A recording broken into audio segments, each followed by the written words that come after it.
Hi and welcome to my channel. So the UK is a country that has always relied heavily on overseas recruitment when it comes to nursing jobs. And this is something that, in fact, recently they released data saying that the UK currently, as we speak, they have 56,000 vacancies. But let me tell you something, if you are an overseas nurse, especially if you've got your ALT, OET, CBT, and even the OSCE, it doesn't really feel like they've got 56,000 vacancies because it has been very challenging for many people to find jobs. And this is because of the recent changes that have been introduced in the UK. So in today's video, I'm going to tell you what these changes are so that whether you're already in the UK at the moment or you're still out of this country, it is crucial that you get this information, because if you don't know what the changes are, it's very, very difficult to get a job. It's going to take you ages because you don't even know what the processes are. So if you're new to my channel, you're welcome. And if you are a returning subscriber, as usual, I appreciate your time.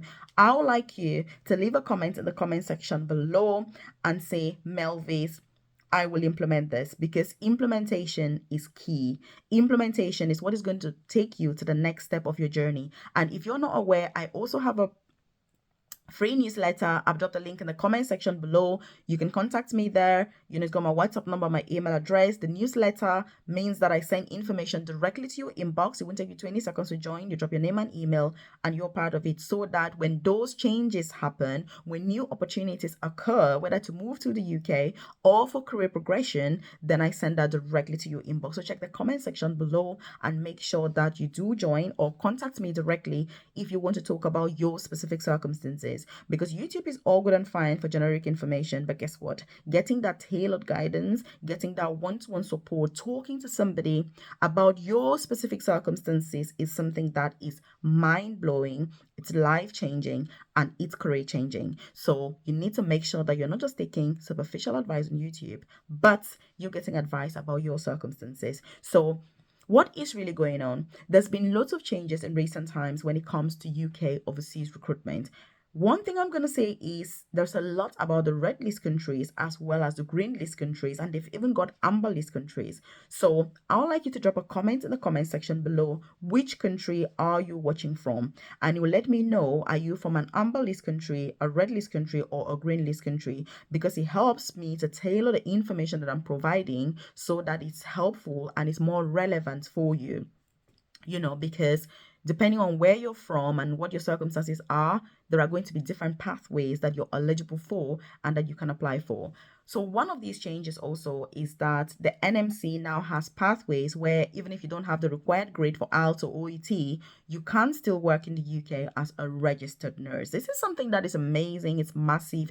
There was a huge consultation that went on. It took ages for the NMC to come through to this, but that is a pathway that now that has been implemented. I've personally supported hundreds and hundreds of overseas candidates who are now working in the UK successfully without having that grade for IELTS or OET.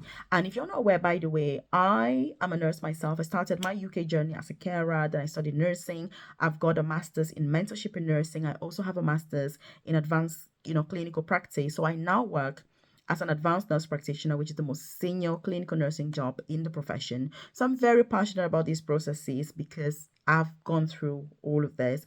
And so I've got a private career coaching program. I've dropped a link in the description box below or the about section of this channel, where I offer one-to-one tailored, individualized and personalized guidance. There are 3 different options depending on what you want. And it's only for the top 1% of people that, like me, are interested and invested in personal and professional development. So if you're contacting me or you're considering joining my coaching program, make sure that you're ready to work very hard. Because if you're not ready to work hard and you're like, Melvis, are you going to do it for me? Oh, what about the NMC? You're going to look, you need to be ready to put in the work, because competent nurses that are going to treat their patients, look, you need to know what you're doing. That's what I'm saying. So if you're part of the top 1%, obviously check the description box below, or you can just contact me in the comment section. You see my details to talk about what is in this for you and whether it's appropriate for you. So, and that's fine. And so when it comes to IELTS or OET, the easiest and the most straightforward pathway to move to the UK as a nurse still is just writing your IELTS, OET, CBT, that traditional process. But what is the biggest change, that has occurred in recent times regarding recruitment. Oh my God, this is massive because 99.999% of UK organizations, NHS, care homes, private companies, most of them are no longer using recruitment agencies. This is a massive, massive change. If you watched till this moment, I want you to drop a comment in the comment section and just say recruitment agencies. Because when you're asking questions and things, I need to know who's watched the video until what point. Because it just helps me to know, what you have heard so far and the type of guidance that you may need. So drop a comment in the comment section and say recruitment agency. So they're no longer using recruitment agencies. The reason for this, obviously, is not about red list or green list countries because some people are concerned because they've already got their ALT, they've got their OET, they've got their CBT, they've got everything. Some people even have the OSCE because they've gone through the self-sponsorship road to come to the UK and all of that, and still they don't have a job at the end of it. And they're like, Melvis, what the, is really going on? And so if you find yourself in those circumstances, it's because of this change I've spoken about. They're no longer using recruitment agencies, and it's simply because of cost. So it's not that those countries have been added to the red list, they're still on the green list, which means legally speaking, they could use recruitment agencies. It's only that UK companies, because of cost, they're no longer using recruitment agencies. And this is something that is huge because it has huge and massive implications. For example, if you are, say, the NHS, let me give an example of the NHS because they always release their data and it's publicly available online and you can see how much they spend to recruit one person. To recruit one nurse, for example, from overseas or from the UK or from wherever through a recruitment agency, if it costs you £10,000 for one nurse, what that means is that if you put a vacancy online and the people apply themselves, you're going to be saving £10,000 per nurse. So what many of them have done is they have recruited nurses that are working in recruitment and no nurses that are working in recruitment to recruit those nurses directly. And look, they're saving massively because if you pay a nurse or anybody £40,000 per year and they help you to recruit people working for you, you've only spent 40,000. But if you're using a recruitment agency, if they provide 20 nurses, that is £10,000 times 20. That's how much it's going to cost you. And in a time where there are financial crises, where funding is really ridiculous within the NHS, and where they're trying to take more money and put it where it really matters, patient care and all of that, recruitment also matters, but it's a lot cheaper to recruit people directly. So that's what they're doing. So if you're watching this, have you got your IELTS or OET? Leave a comment in the comment section below.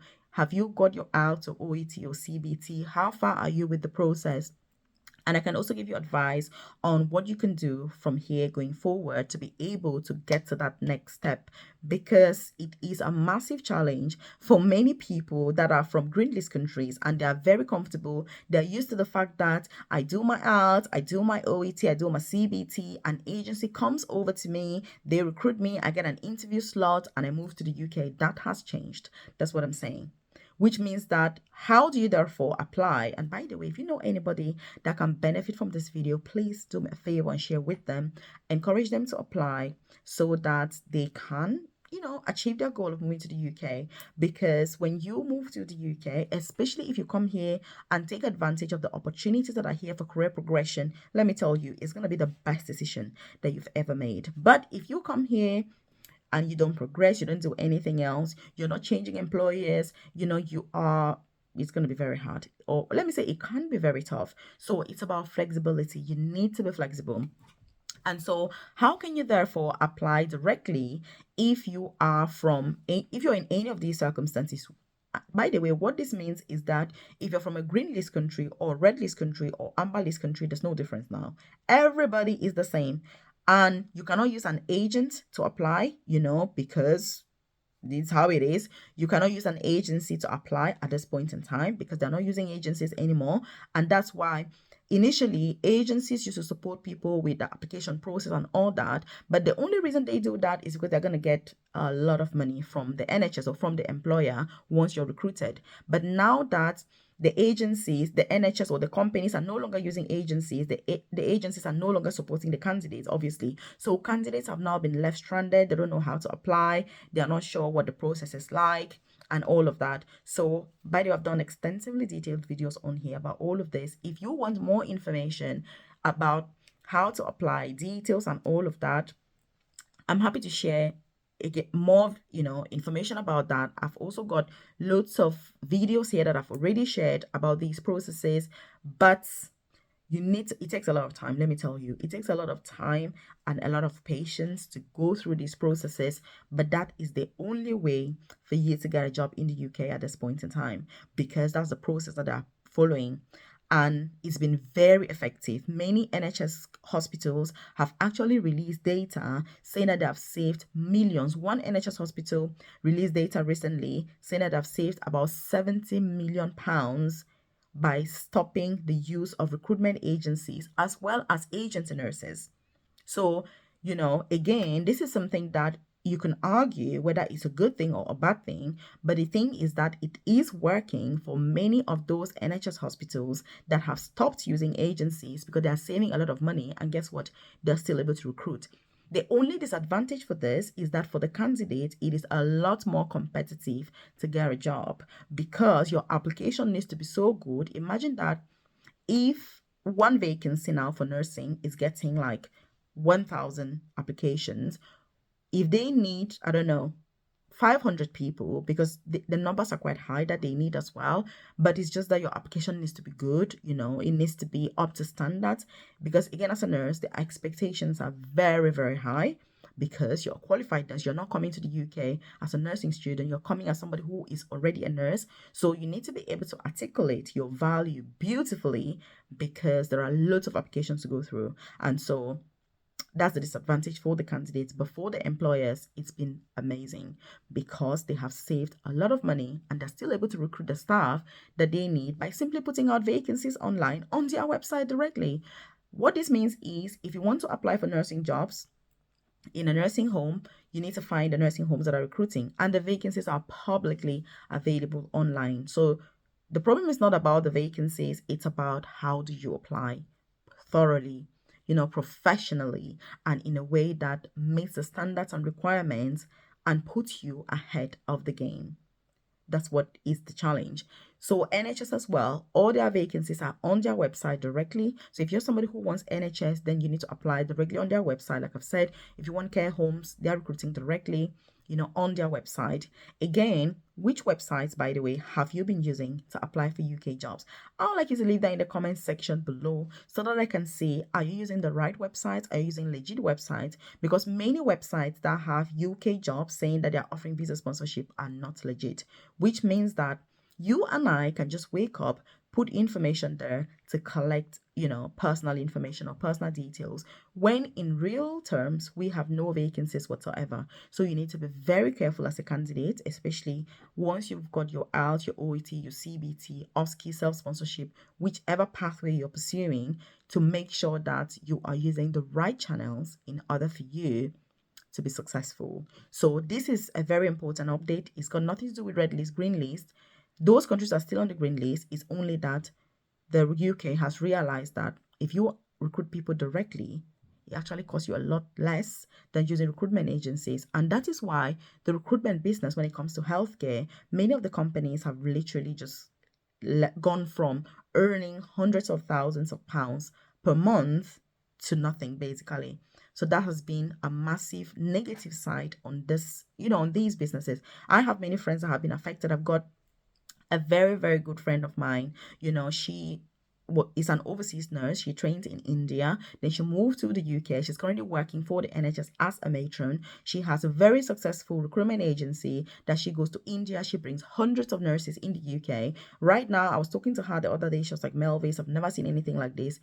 Not a single person. So that's what's happened. And if you're struggling to find a job, please, they are recruiting, they are giving visa sponsorship. The only thing is that you need to apply directly, you need to apply yourself. They're no longer using agencies and agents and all of that.